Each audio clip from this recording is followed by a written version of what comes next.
what he does? I just want to talk to him about this. I want to know about defending that. No, we already know that.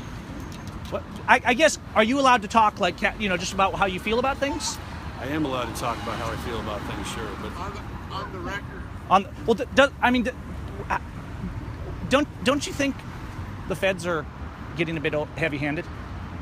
you have to be a little more specific than that, because I'm the feds. I'm a federal officer. I know, that's what concerns me. I mean, well, okay, here's an example.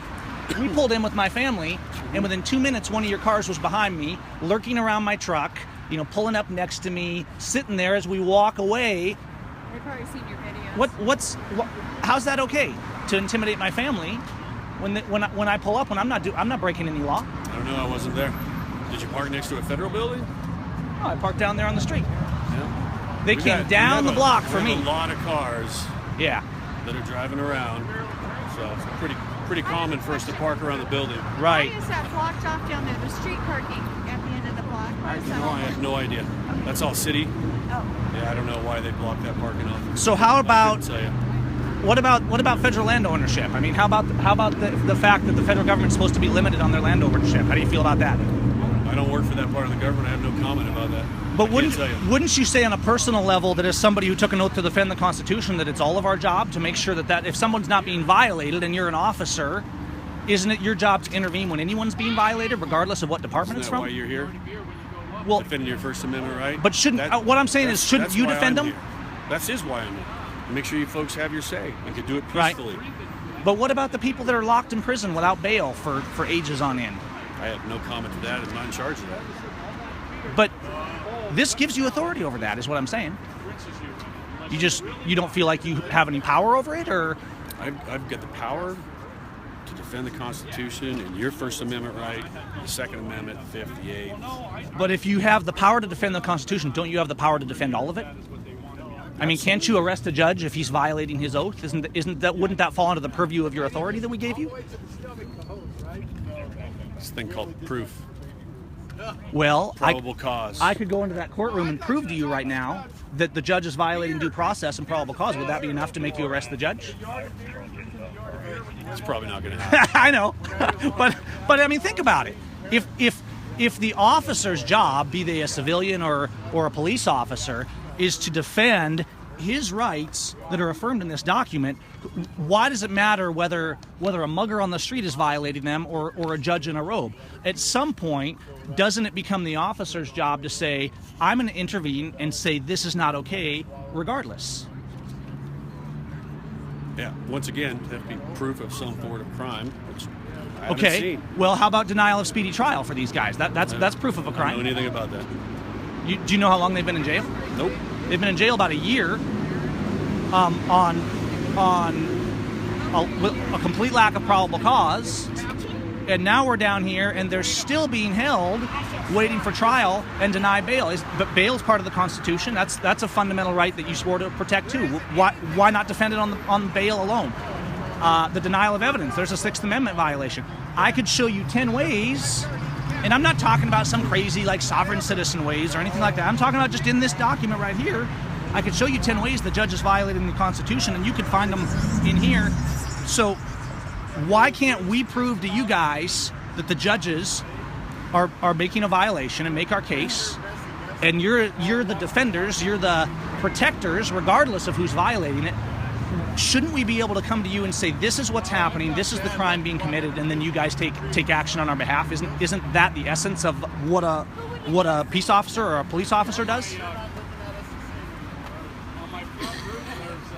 I have no comment. Okay, well, Being a congressman. but the congressmen, yes, they should be representing us, but you're the defender, is what I'm saying. I realize you're not going to comment because, I mean, that's not yours. But think about this. I mean, just like reason this through. If your kid was being abused, right there, you would intervene, right? I would intervene with any crime that I saw happening in my presence. Okay, well, there's a crime happening in your presence in that building every day. So if you were to sit down and watch what's happening in the courts, opinions and facts. it's not an opinion if it's in the Constitution that it's a violation. But it's your opinion. Okay, how about let's make a simpler narrative. How about if somebody's in that courtroom there for possession of an illegal weapon? I'm not going to play what ifs. It's not a what if. It happens every day. It is a what if. If someone's in that building for possession of a legal weapon, the Constitution you said you would defend says that the right to bear arms shall not be infringed. So that's an outright violation. It's not an opinion. It's a fact in the law that you swore to protect.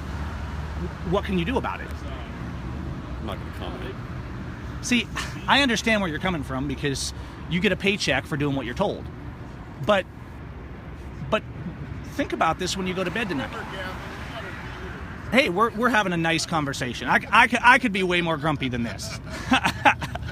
But this is something you, as not only as a member of this society, but as an officer, at some point it's like this. You're going to have to choose.